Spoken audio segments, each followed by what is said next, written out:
tak spokojnosť je veľká. Na to, co se dělo vlastně na trati, tak jsme to zvládli super. Kvaldy jsme mali všetky tri na prvé miesto, to znamená startovali jsme na pole position, ale v tom rejsi prostě v endurance jsme mali trošičku smůlu, že naša konkurencia robila pit stop v boxoch počas Furkel z Yellow, kdy se to může, a mali tam vlastně zadarmo 40 sekund, to už nebylo možné dohnat.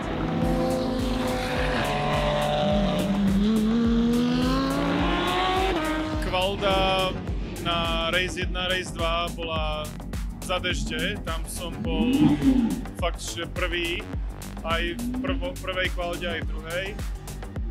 A rejsy boli dosť ťažké kvôli tomu, že bolo hodne havárií, Porsche, KTM a tak ďalej, hneď v prvej, druhej zátačke.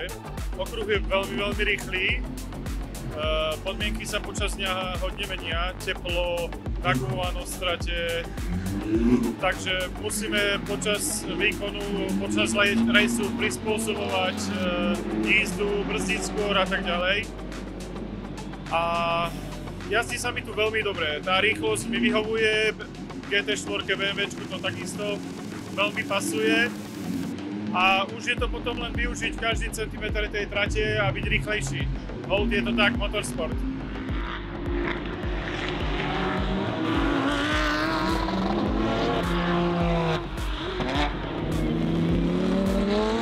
Tak bol to víkend plný up and downs. Voda, sucho, kvalifikácie, ktoré vyšli, 3-krát pole position, na druhú stranu 3-krát nepremenené na víťazstvo, ktoré tam potenciálne mohlo byť. V Endurance sme mali naozaj veľkú smolu na safety car, virtuálny safety car, alebo full course Yellow, ktorý vyšiel presne v moment, keď sme robili zástavku, takže moja otázka hneď v prvom kole, ako som vyšiel, koľko sme stratili, a počul som odpoveď 40 sekúnd.